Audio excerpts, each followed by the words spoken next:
अस्सलाम वालेकुम नादरीन, मैं हूं आपका मेज़बान मौज़म शरीफ और इस वक्त मैं मौजूद हूं इस्लामाबाद में।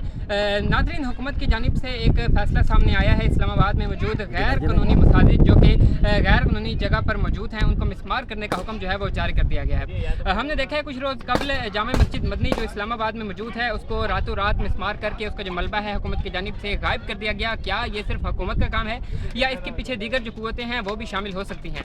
आप देख सकते हैं मेरे कब में आपको फैसल मस्जिद जो है वो दिखाई दे रही है।